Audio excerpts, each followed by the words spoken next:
Hi everybody, hope you are doing well. This video is about valency and valence electrons. This video is the center or the link or the connection between many other topics.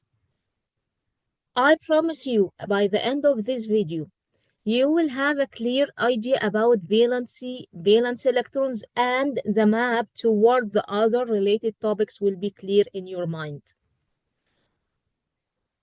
To be honest, chemistry is like a big story. This big story has many sub-stories inside. You need to know the big picture and the link of events inside the story so you can have a big idea, a big picture about what is going on in every topic. They are actually related to each other.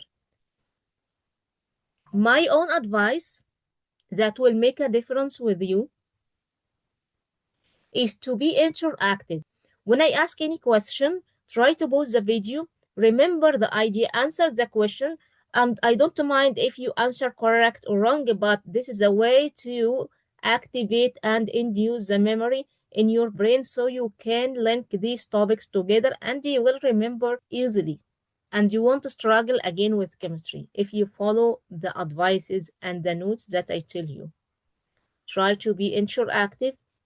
Try to be with your full concentration.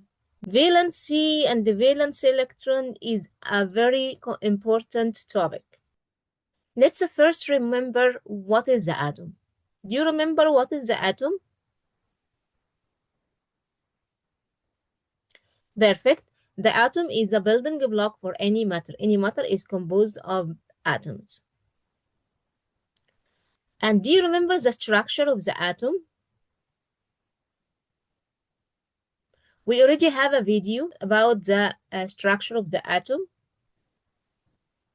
but we will remember quickly now.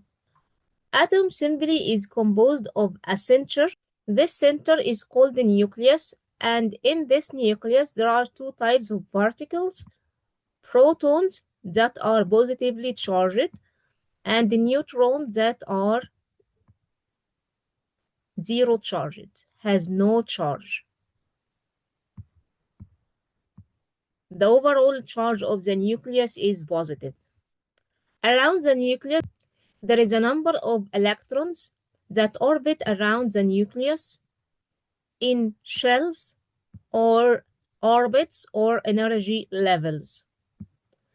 We call it energy levels because every orbit has a different energy.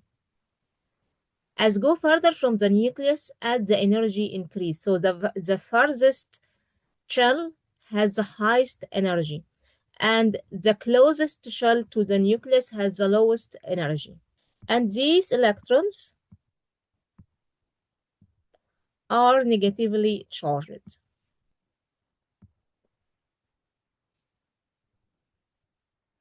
The neutral atom has zero charge because the number of positive protons equals the number of negative electrons. So the total positive charge equals to the total negative charge, resulted in zero charge over the whole atom in case of neutral atom. The outermost shell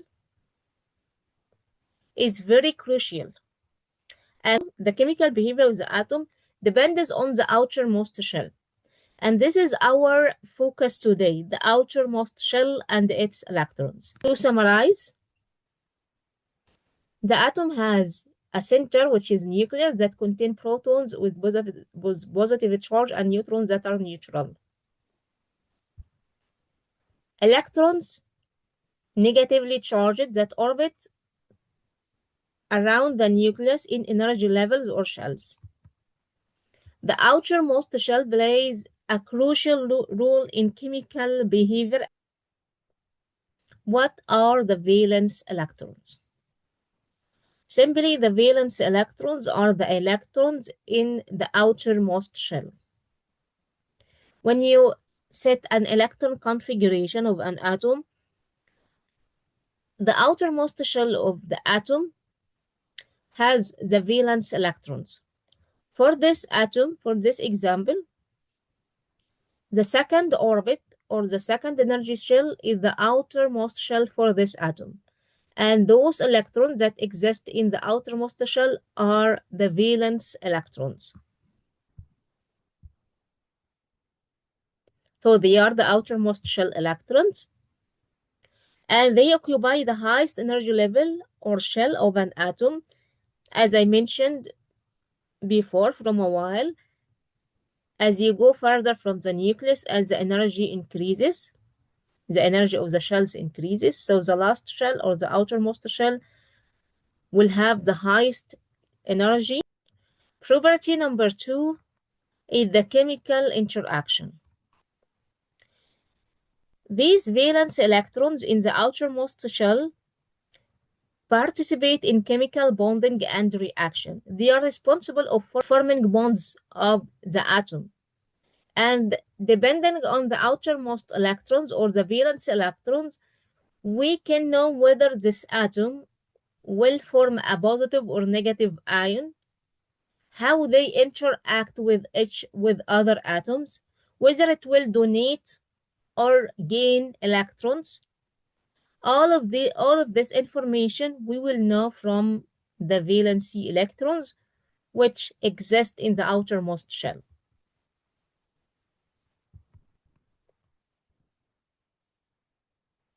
It also determines the element properties. The number of valence electrons determines an element's chemical properties, reactivity, and bonding behavior. For example, depending on the outermost electrons or the valence electrons, we know whether the element is metal or non-metal. So it will give the element the properties of metal or non-metal or semi-metal, whatever the element is. This depends on the outermost electrons.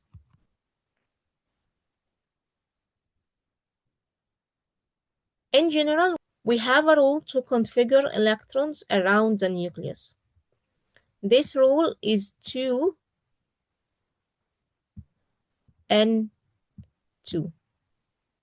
This is to calculate how many electrons or the maximum capacity of each energy level. N is the number of the orbit or the number of energy shell. The first energy shell number 1 is K, then L and M. This is energy level 1, 2, 3. To know the maximum capacity of the first shell, it means N equals 1 because this is shell number 1. To calculate it, for shell number 1 will be 2 times 1 to the power 2, which equals 2, which means level or a shell K has a maximum capacity of 2 electrons. For level or shell 2, shell L, this is the second energy level. In this case, N will equals to 2. So you calculate the maximum capacity of the second energy shell will be 2 times 2 to the power 2. 2 times 4 equals 8. So the second shell has a maximum capacity of 8 electrons. For energy level number 3, M level, how many electrons do you think? The maximum capacity for energy number 3. Pause the video and try to calculate it. So in this case, N equals 3. So the maximum capacity is equals 2 times 3 square. 3 square equals 9. So 2 times 9 will be 18. This rule is to know the maximum capacity. The maximum capacity. There is a difference between the maximum capacity and the stability. And we will learn more later about the stability. The first shell K, the maximum has a maximum of 2 electrons. The second shell L has a maximum of 8 electrons.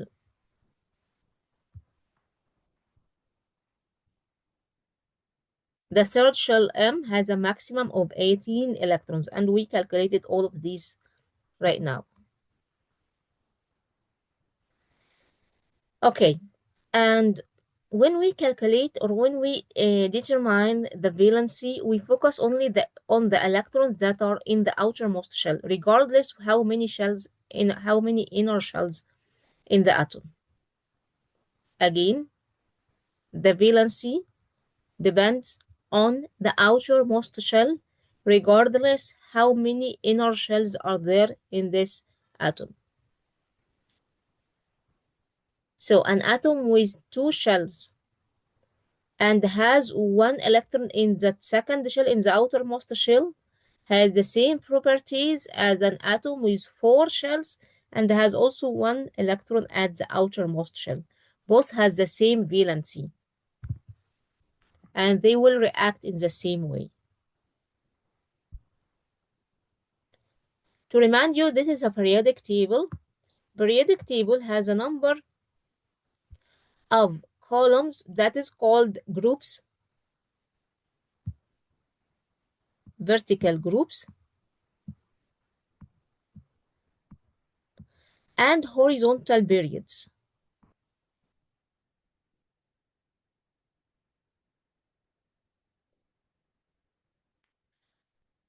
In the same group, the outermost shell will have the same number of valence electrons.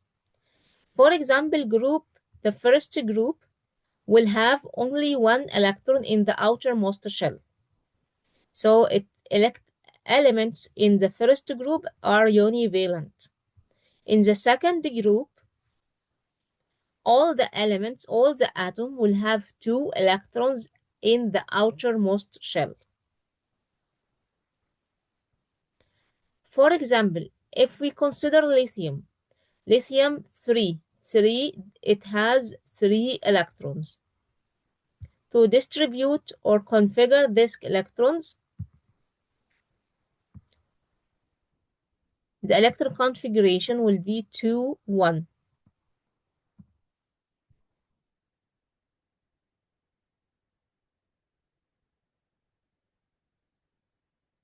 So it will have one electron in the outermost shell.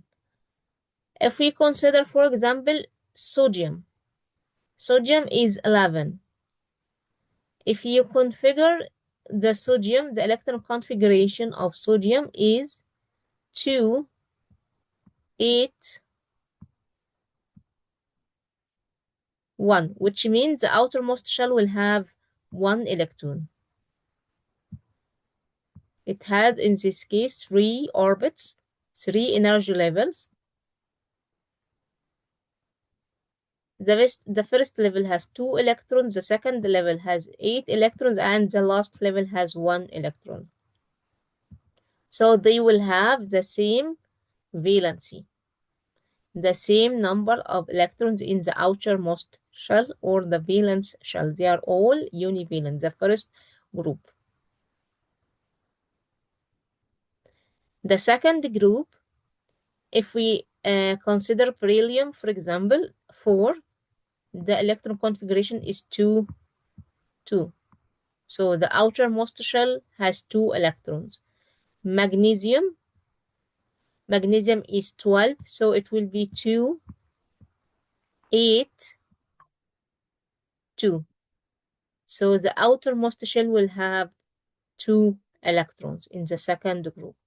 So elements of the same group have the same valency. While over the periods,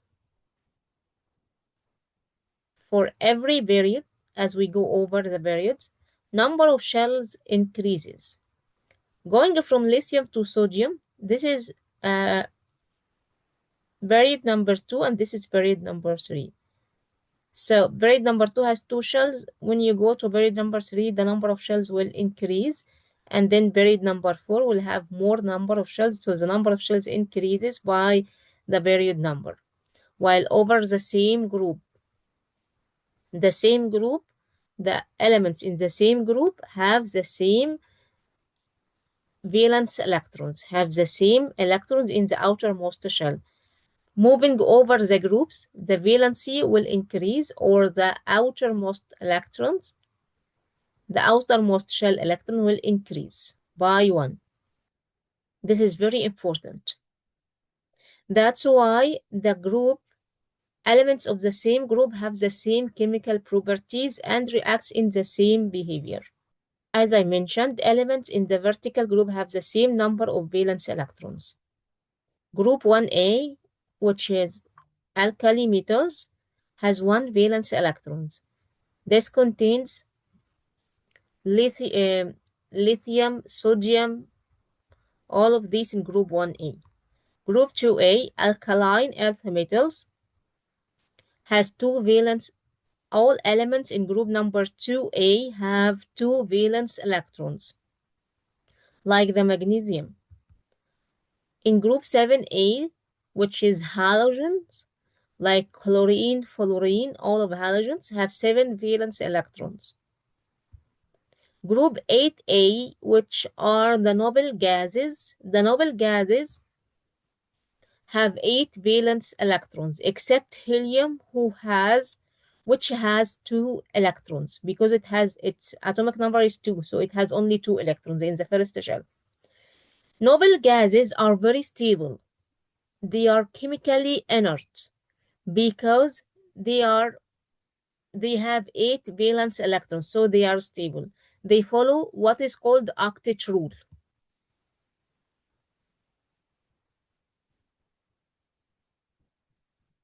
And this pattern of distribution of elements explain why elements in the same group have similar chemical properties, because they have the same valence electrons in the outermost shell, regardless how many inner shell. Periods, horizontal rows, show increasing number of shells as going over the periods. If the electron configuration is the only way to visualize the valence electrons, we can do that. We can configure the electrons, and then we will know how many valence electrons we have in the outermost shell. But there is a better way to visualize the valence electrons and to expect and predict how this element can chemically behave. This by Lewis dot structure. I will revise it quickly now. I will remind you with the Lewis dot structure, but there is a video that explains the Lewis dot structure in details in this channel. If you like to learn more about it, you can go to this video. What is a Lewis dot structure? Lewis dot structure is a representation to represent the valence electrons. To draw a Lewis structure, you just draw the element symbol like this, and just distribute the valence electrons around the symbol. But the distribution is not random. It should follow a rule. This rule is first distribute the electrons unpaired over 4 sides around the atom, around the symbol. If we take C, the carbon, as an example, carbon has 4 electrons in the outermost shell. So you will draw 1 electron, then the second, third, fourth, without pairing over the 4 sides. But if you still have other electrons, like in the case of chlorine, we will start pairing one by one. And also, if you look at the oxygen has 6 valence electrons. So to draw Lewis structure, we will draw the symbol of oxygen O, and then we will add an electron here to the left, to the right, left, and bottom. And we still have 2 extra electrons. We will start pairing 2 electrons. This is simply the Lewis structure. From this structure, we will know how many unpaired electrons. And these unpaired electrons will tell us information about how this element will behave, or how this atom will behave chemically in the chemical interaction. Whether it can form one bond or more, whether it can form a single or double or triple single, double, or triple bonds, whether it is easy to lose or gain electrons, whether it's easy to form positive or negative ions, whether it tends to donate electrons, gain electrons, or share electrons. All of this information are clear from the Lewis structure. As a definition, Lewis dot structures are diagrams that show valence electrons, remember, as dots around element symbols. Each dot represents one valence electron. Dots are arranged on four sides of the element symbol, and it provides a quick way to visualize potential bonding prediction. These structures help chemists to predict how atoms will interact and form compounds. For example, here we can see chlorine has one unpaired electron, which means that chlorine is ready to form a single bond by accepting one more electron. While if you look at the oxygen has two unpaired electrons. Every one of them can form a bond, which means oxygen can form two single bonds or one double bond. So from visualizing the valence electrons by the Lewis dot structure, we can predict the chemical interaction, the chemical behavior of this electron, of this atom.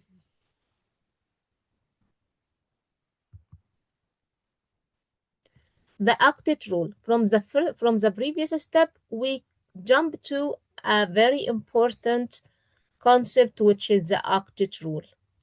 Octet rule simply is stability through 8. Octet means 8. If you remember, when we summarize the periodic table from a while, group 8 is noble gases. Noble gases are chemically inert. They are not reactive. They are not chemically reactive because they follow the octet rule. The octet rule means that the atom becomes stable and chemically inactive if it has its outermost shell full with 8 electrons, except helium. And this is the case of noble gases. All noble gases have their outermost shell full with 8 electrons, except helium, because helium has only 2 electrons, and these 2 electrons are in the first shell, which is already occupied with 2 electrons, so it's also stable. All other atoms tend to be noble gas, tend to have the structure of the nearest noble gas. By following the octet rule. This by gaining electron to make the outermost shell full with 8, or to lose electron to have an empty orbit, and the previous orbit will be full with octet with 8 electrons except helium and hydrogen. So atoms tend to gain, lose, or share electrons to achieve 8 valence electrons in their outermost shell, or 2 for hydrogen and helium. This to reach its stability. And everybody in the periodic table like to be to have the structure of a noble gas, the nearest noble gas. Noble gases already have full outer shells with 8 electrons, and this makes them chemically inert and they are stable. For all other elements react to achieve the same stable electron configuration as the nearest noble gas. Oxygen as an example. Oxygen needs 2 more electrons to reach to the octet state.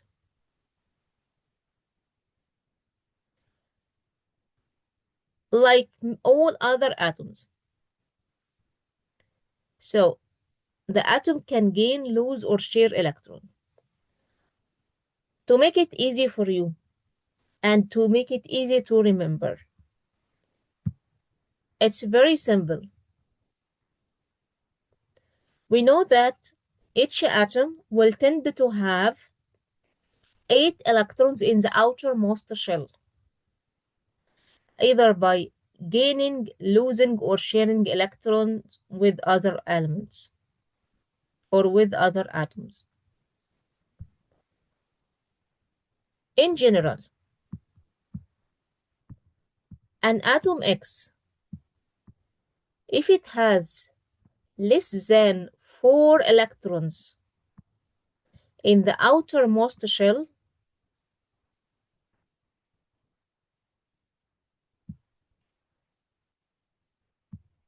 and it needs to achieve the octet rule,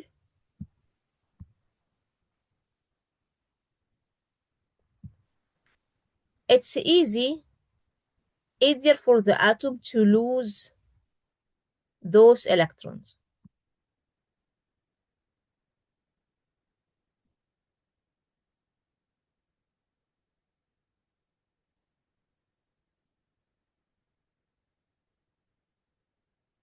So if the atom has less than 4 electrons in the outermost shell, it will tend to lose those electrons to achieve the octet rule. But if the atom has more than 4 electrons in the outermost shell and it wants to reach to the octet rule, to achieve the octet rule, so it's easy to this atom, it's easier to gain electron.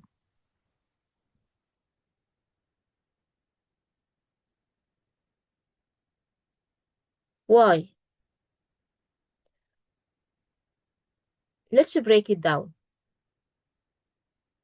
If you have an atom X and this atom has 1 electron in its outermost shell, except the hydrogen and helium, by the way, is it easy and cheaper for this atom to lose this electron or to gain 7 more electrons to achieve the octet rule? What do you think? Is it cheaper for this atom to lose this electron or to gain 7 more electrons? Of course, it's cheaper and easy for the atom to lose this electron. And in this case, as the atom loses an electron, which means loses a negative charge, and the positive charge remains the same, it means that the positive charge becomes higher than the negative charge, so the overall charge of the atom will be positive. If you remember, the atom has a center nucleus which is positively charged, due to the positive charged protons in the nucleus, and those positive protons equals to the number of negative electrons. If the atom loses an electron, so it has less negative charge than the positive charge. So the positive charge dominates in this atom, so the overall, at the end, after losing electrons, the overall charge will be positive charge. Let's have another example. If there is another atom, Y, and this Y has 7 electrons in its outermost shell. So it has 2 options, whether to gain 1 more electron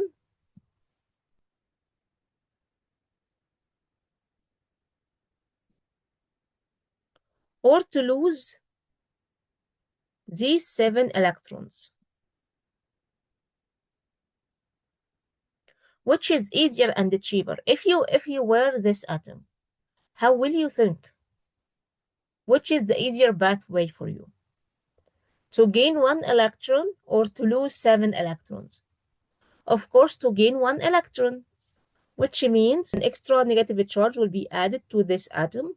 So the overall charge of this atom will result in a dominance or increasing in the negative charge over the positive charge because the protons are the same and the overall charge will be negative.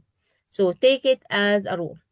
If we need to reach to 8 electrons to have full outermost shell to achieve the octet rule, to gain stability, to get the structure of the nearest noble gas. Atoms do that by reaction. So if the atom has less than 4 electrons in the outermost shell, it's much easier for this atom to lose this electron and to form a positive charged ion. While if the atom has more than 4 electrons, it's more easy for this atom to gain some more electrons to reach and achieve the octet rule, to have its outermost shell full and equivalent to the structure of the nearest noble gas. And in this case, it will gain more negative charge, forming a negatively charged ion. Without thinking of the name of the atom, just look at the outermost shell. How many electrons? Less than 4, so it will form positive ion, so it will lose these electrons. Upon chemical interaction, it will donate electrons. While if the outermost shell has more than 4 electrons, it will take more electrons from other atoms to achieve the octet rule, resulting in formation of negative ion due to the increase of the amount of negative charge relative to the original positive charge in the nucleus of this atom. I think this is clear now. For this oxygen has 6 valence electrons. Valence electron, which means the electrons in the outermost shell. So the oxygen will gain electrons or will lose electron? Try to think and answer. Perfect.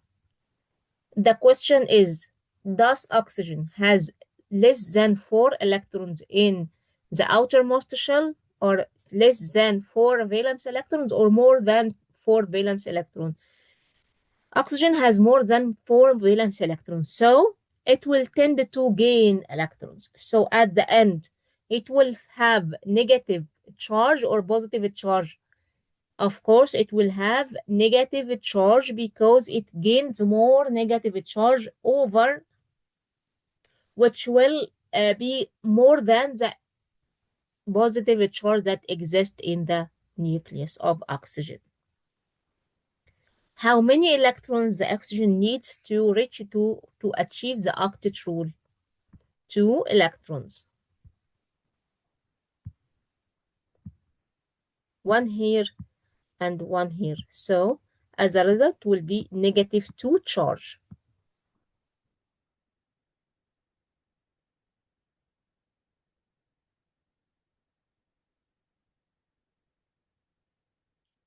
This is to summarize, oxygen has 6 valence electrons, and it will tend to gain or share 2 electrons to complete its octet rule.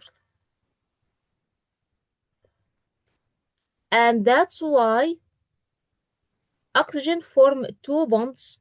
Oxygen can form 2 single bonds or double bond or a double bond, or has -2 charge.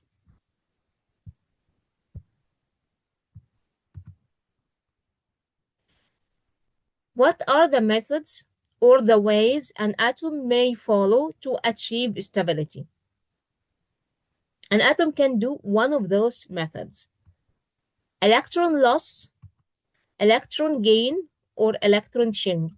Do you remember what is the case where the atom will lose electron? to achieve octet rule? Do you remember? Excellent. If the atom has less than 4 electrons in the outermost shell, and as a result, what will be the overall charge of the atom when it loses electrons? Perfect, positive charge, and the number of positive charge it will equivalent to the number of the electrons lost. If the atom loses one electron, it will have positive one charge. If the atom loses two electrons, it will have positive two charge. And these usually metals. Metals usually have less than 4 electrons in the outermost shell. That's why they tend to lose electrons to achieve a stable configuration or to achieve the octet rule. And that's why they have their ions are positive ions. If you look at the magnesium, the iron, the copper, all of these will have positive charge. This explains why, because they have less than 4 electrons in the outermost shell. So it's cheaper for them and easier to lose those electrons to achieve the octet rule. And we will return back to the properties or the importance of the valence electrons. Do you remember the valence electrons determines the chemical behavior or the chemical properties of the atom?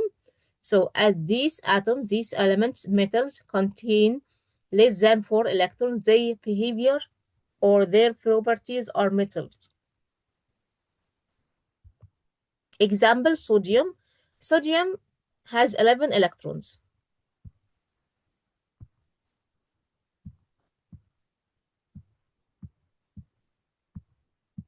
The atomic number of sodium is 11.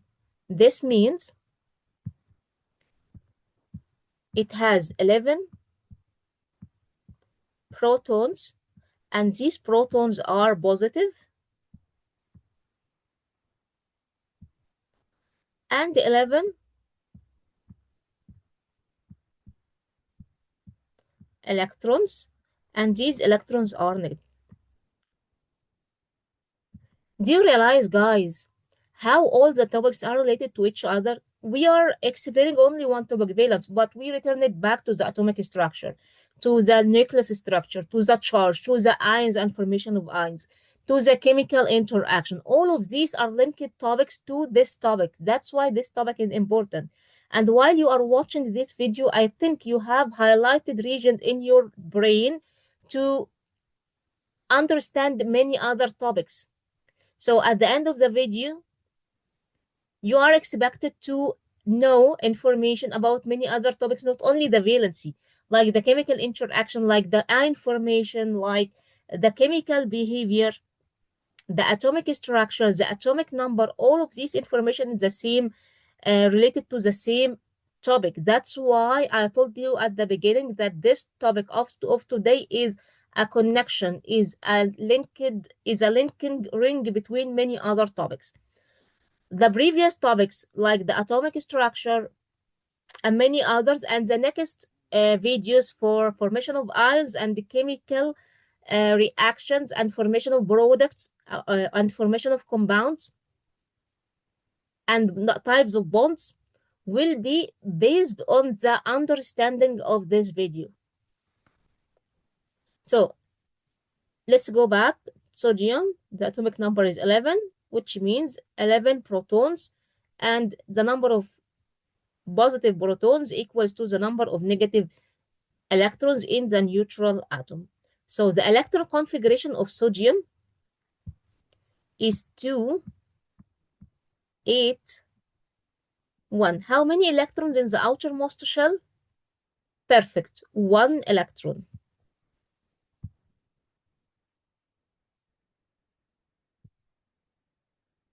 This is the outermost shell. It has 1 electron in the outermost shell.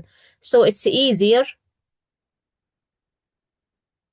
to lose this electron and to have two shells, 2 and 8. So the outermost shell will have 8 electrons, which achieves the octet rule.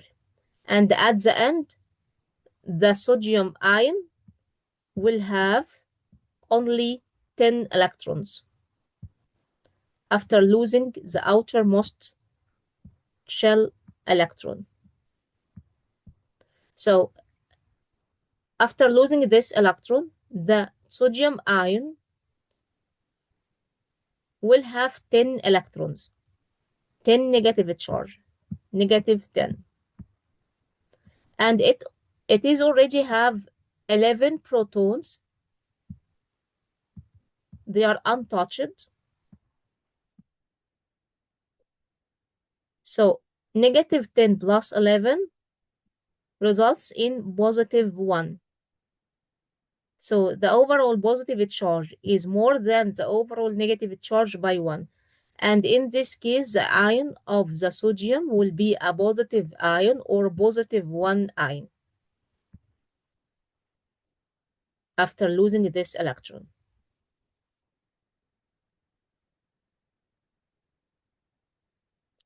Another method to achieve stability is electron gain. What is the case where the atom will gain electrons to achieve the octet rule? Do you remember? Awesome. If the atom has more than 4 electrons at the outermost shell. And this is the characteristic of nonmetals. So electron gain is a characteristic of nonmetals. It means that nonmetals have more than 4 electrons in the outermost shell. That's why it will be easier to gain electrons to achieve the octet rule. For example, the chlorine.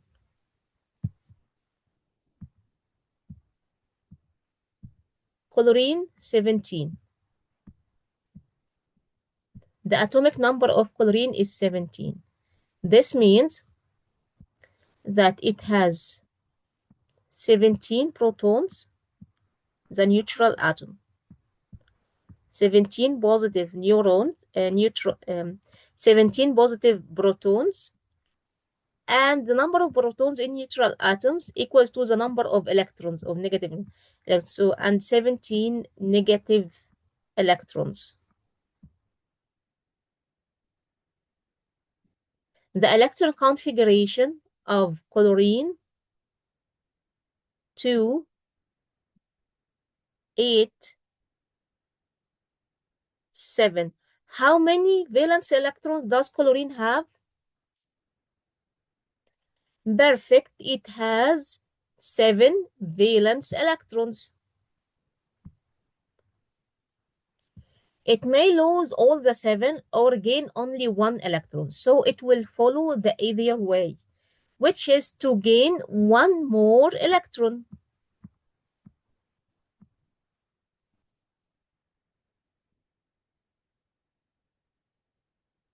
And in this case, the electron configuration will be 288, resulting at the end in how many electrons? In 18 electrons. So chlorine will have 18 negative charge and 17 positive charge. So negative 18 plus 17, this will result in negative 1. So it will form positive or negative ion? Perfect. Negative chlorine ion, negative 1. Because it gains 1 electron. If the atom gains 2 electrons, it will have negative 2 because the overall negative charge will be more than the overall positive charge by 2.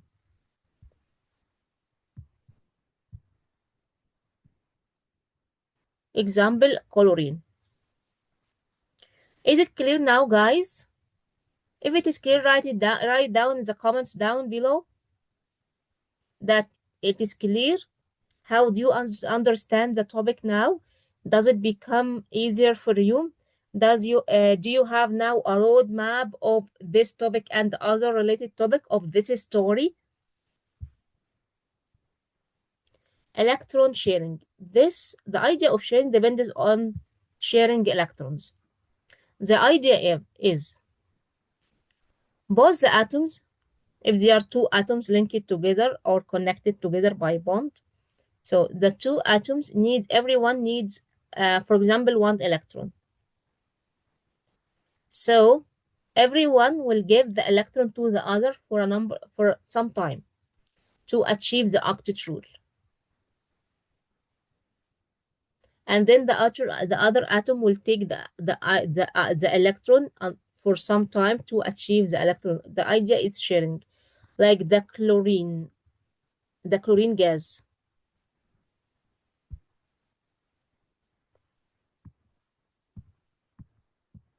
Chlorine gas. We know that chlorine has 7 valence electrons.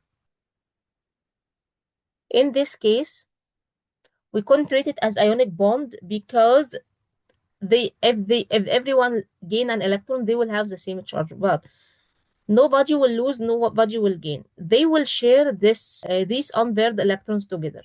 So what will happen is they will form a bond that is called the covalent bond. This bond depends on sharing. For sometimes, this chlorine will take this bond, this electron, to achieve the octet rule, and some other times, this chlorine will take this electron to achieve the octet rule. This is sharing. No one will take the electron forever, and no one will lose the electron forever.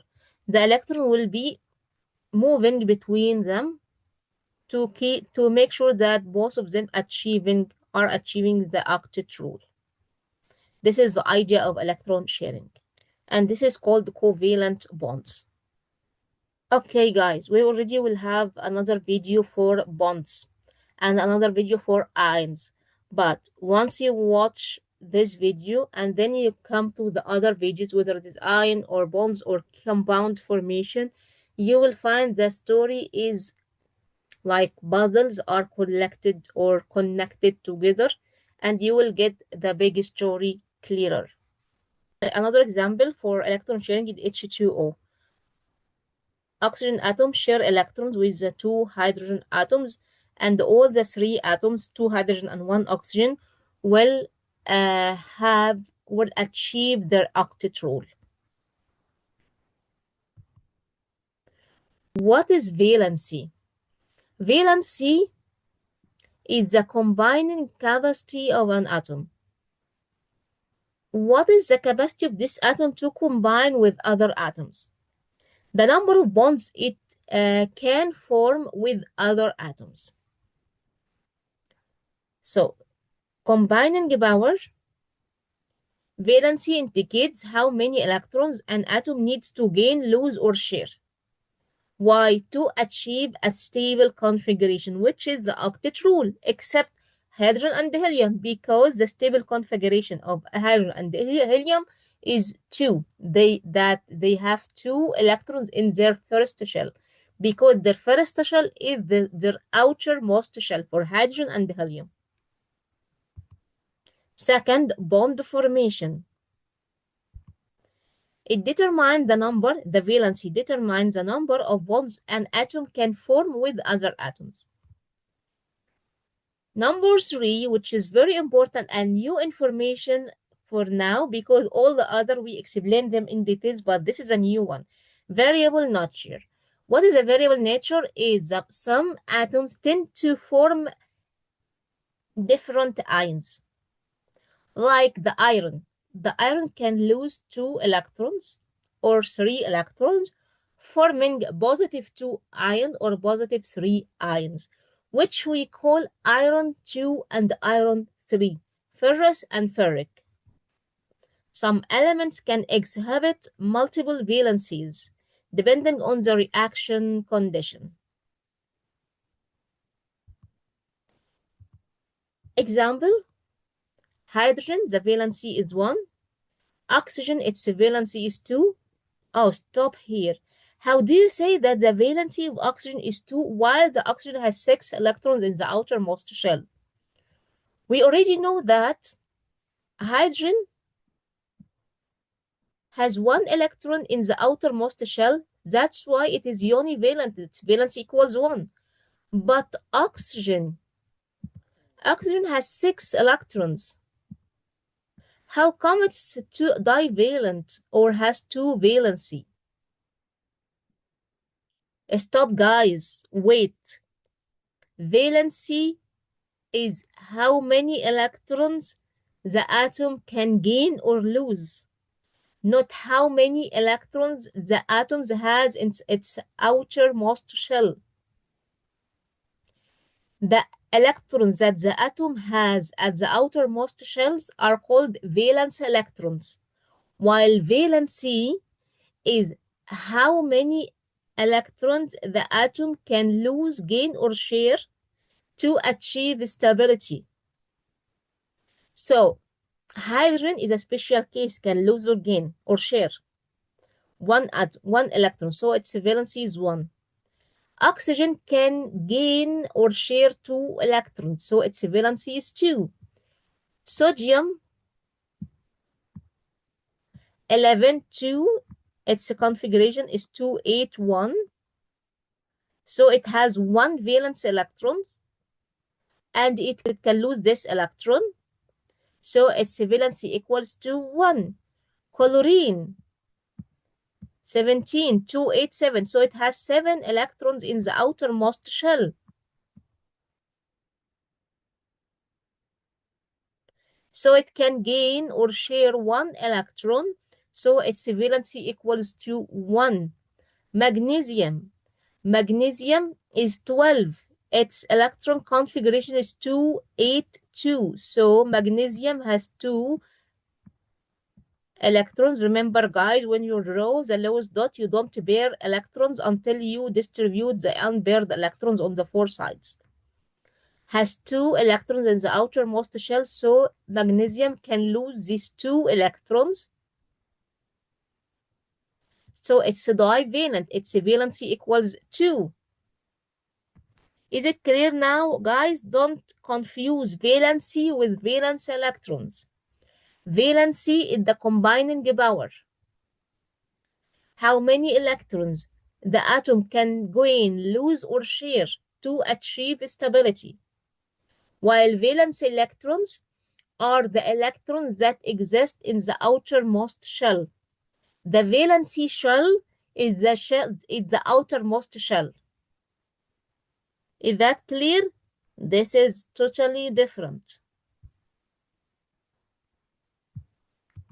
Nitrogen is trivalent. Its valency equals 3.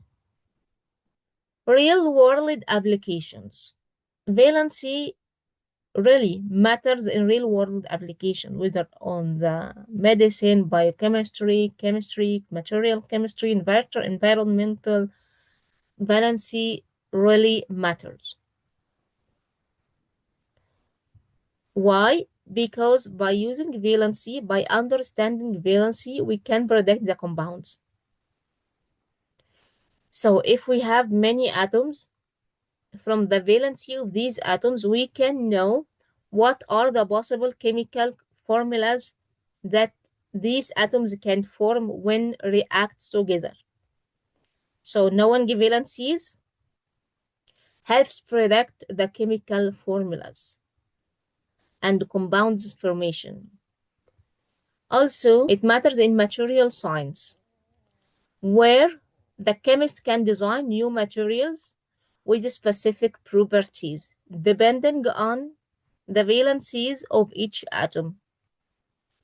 In biochemistry, the biological chemistry, the chemistry inside our body, not only in your body, everything around you and inside you is chemistry.